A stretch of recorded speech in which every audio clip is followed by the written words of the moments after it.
ပထမဆုံးအနေနဲ့ဟူဇူကီရှိပါတယ်။ဟာနူဇူကီကို2000ခုနှစ်မှာအိုက်ချီခရိုင်နာဂိုယာမြို့မှာမွေးဖွားခဲ့တာပါ။သူမဟာတရုတ်ဆောင်တစ်ယောက်အနေနဲ့ရောမော်ဒယ်တစ်ယောက်အနေနဲ့ပါအလုပ်လုပ်ကိုင်နေပြီးတည်ငြိမ်ပေမဲ့အားကိုးရတဲ့အသွင်ပြင်ကိုပိုင်ဆိုင်ထားပါတယ်။သူမကိုကြည့်ရတာနူးညံ့ပြီးစကားပြောတိမ်မွေးပုံရပေမဲ့သူမရဲ့ပတ်ဝန်းကျင်ကလူတွေကတော့သူမဟာအံ့ဩစရာကောင်းလောက်အောင်ယုံကြည်စိတ်ချရပြီးတာဝန်ယူမှုရှိတဲ့သူလို့ဖော်ပြကြပါတယ်။ကျောင်းတက်နေစဉ်ကာလတွေမှာတော့ဟီဇူကီဟာသူမရဲ့ကလပ်မှာဒုတိယခေါင်းဆောင်အဖြစ်တာဝန်ထမ်းဆောင်ခဲ့ပြီးကျေးမုတ်တီးဝိုင်းမှာလည်းသူမ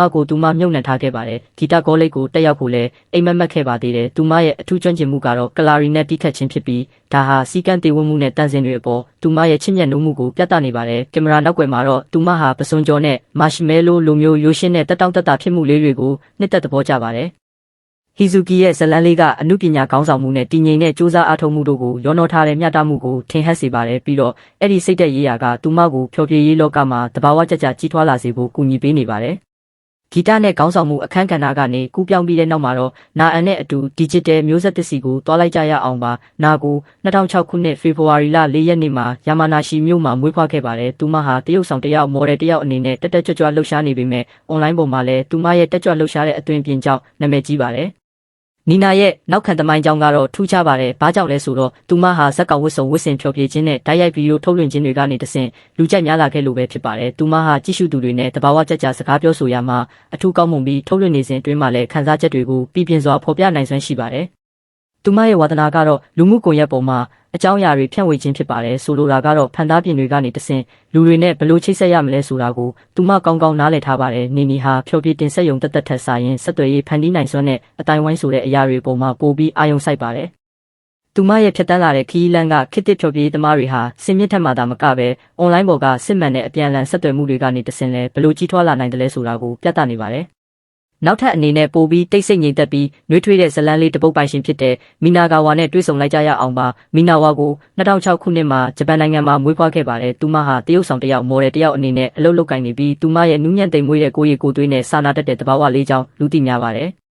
အိမ်မှာဆိုရင်ရန်ဟာဟင်းချက်ရတာကိုနှစ်သက်ပြီးသူမရဲ့အထူးဟင်းလျာကတော့အသားနဲ့အာလူတို့ပါဝင်တဲ့ရိုးရာဂျပန်ဟင်းလျာတစ်မျိုးဖြစ်တဲ့နီကူဂျာကပဲဖြစ်ပါတယ်။သူမဟာကျောင်းစာအိမ်မှုကိစ္စနဲ့အချိန်ပိုင်းအလုပ်တို့ကိုမျှတအောင်လုပ်ဆောင်ရင်းသူမရဲ့ညီမလေးနှစ်ယောက်ကိုလည်းစောင့်ရှောက်ပေးနေပါတယ်။ဒီလိုအလုပ်များတဲ့ဘဝလေးကြောင့်တစ်ခါတလေမှသူမဟာအတန်းဖော်တွေကြားထဲမှာအထီးကျန်တယ်လို့ခံစားရတတ်ပြီးအဲ့ဒါကသူမကိုရှက်တက်ပြီးစကားနဲတဲ့သူတစ်ယောက်ဖြစ်စေခဲ့ပါတယ်။ဒါပေမဲ့လည်းအဲ့ဒီအတွေ့အကြုံကသူမကိုစိတ်ပိုင်းဆိုင်ရာကြံ့ခိုင်ပြီးရင့်ကျက်လာစေဖို့ကူညီပေးခဲ့ပါတယ်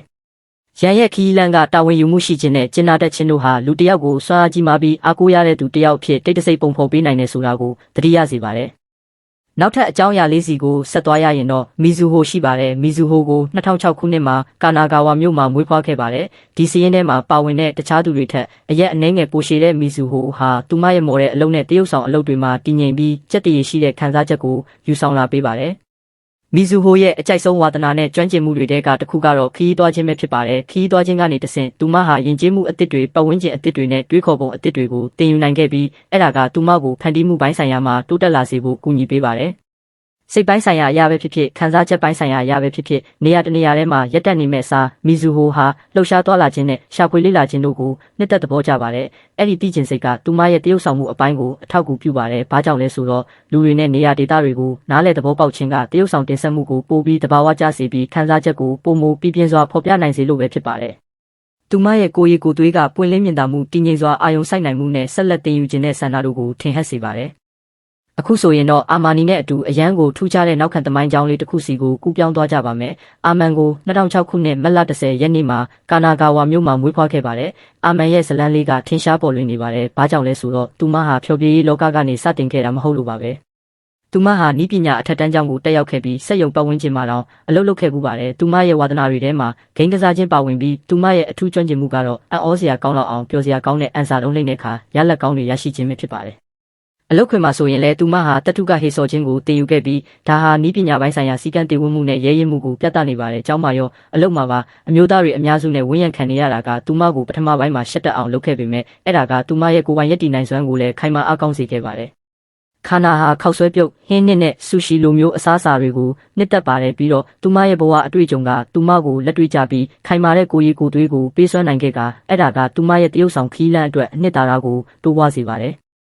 ရှေ့ဆက်သွားရမယ်ဆိုရင်တော့ယူနာနဲ့တွေ့ဆုံရမှာပါယူနာကို2006ခုနှစ်မှာတိုကျိုမြို့မှာမွေးဖွားခဲ့ပါတယ်သူမဟာတရုတ်ဆောင်တယောက်မော်ဒယ်တယောက်အနေနဲ့တက်တက်ကြွကြွလှုပ်ရှားနေပြီးမျှတတဲ့ဖန်တီးနိုင်စွမ်းနဲ့စီကံတည်ဝတ်မှုတို့ပါဝင်တဲ့ခေတ်သစ်မျိုးပြမျိုးဆက်သစ်ကိုစားပြုပါတယ်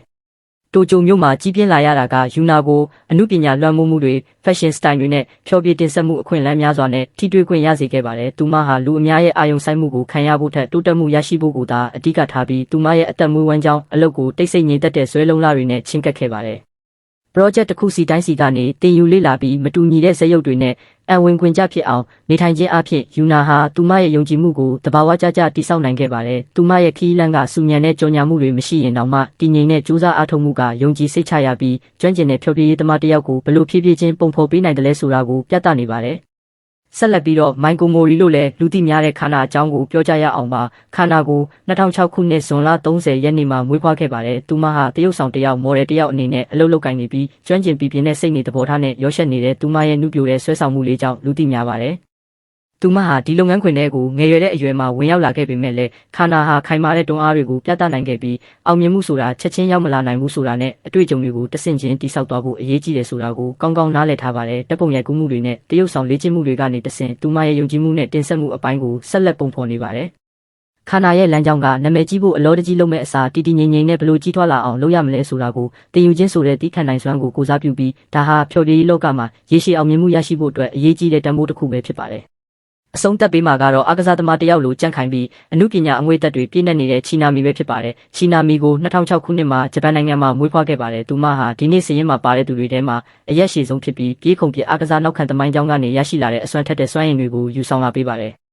တရုတ်ဆောင်အလုံးမလုံးခင်မှာချီနာမီဟာသူမရဲ့လူငယ်ဘဝက3နှစ်တာအချိန်ကိုအားကစားဘက်မှာမြုပ်နှံထားခဲ့ပြီးပြင်းပြင်းထန်ထန်လေ့ကျင့်ကပြေးခုန်ပစ်ကိုသာအာယုံစိုက်ခဲ့ပါတယ်။သူမဟာယောက်ျားလေးတွေနဲ့ကစားရတာကိုသဘောကျပြီးအားကစားပြိုင်ပွဲတွေမှာရှင်ပြိုင်ရတာကိုနှစ်သက်တဲ့ယောက်ျားလျဆန်ဆန်မိန်းကလေးတစ်ယောက်ဖြစ်ခဲ့ပူပါတယ်။တစ်ချိန်တည်းမှာပဲသူမဟာအချစ်ဝတ္ထုတွေနာမည်ကြီးရုပ်ရှင်တွေနဲ့ဘလူးလော့လိုမျိုးပြီးတော့အာစာဒိန်းဆိုင်းရင်တစ်ဖြစ်ရေကန်လိုမျိုး animation ဇာတ်ကားတွေကိုလည်းနှစ်သက်ပါတယ်ချီနာမီရဲ့နောက်ထပ်အထူးခြားဆုံးအချက်ကတော့ဂီတပဲဖြစ်ပါတယ်သူမဟာစန္ဒယာတိခတ်နိုင်ပြီးတရားဝင်သင်ခန်းစာတွေမပါပဲသူမကိုယ်တိုင်လေ့လာသင်ယူခဲ့တာဖြစ်ပါတယ်သူမရဲ့ဘဝဟာခွန်အားခံစားချက်စိတ်ကူးရင်နိုင်စွမ်းနဲ့ဖန်တီးနိုင်စွမ်းတို့ကိုရောစပ်ထားပြီးသူမကိုတကယ်ကိုပတ်စုံတော်တဲ့လူငယ်မင်းသမီးတစ်ယောက်ဖြစ်လာစေပါတယ်ဒီနေ့အတွက်တော့ဒီလောက်ပါပဲတငယ်ချင်းတို့ကြည့်ရှုပေးတဲ့အတွက်ကျေးဇူးအများကြီးတင်ပါတယ်နောက်ဆုံးပေါ်ကျေပွင့်တွေရဲ့အကြောင်းကိုသိရှိနိုင်ဖို့ like share comment ပေးခြင်းနဲ့ subscribe ပြုလုပ်ပေးဖို့မမေ့ကြပါနဲ့နော်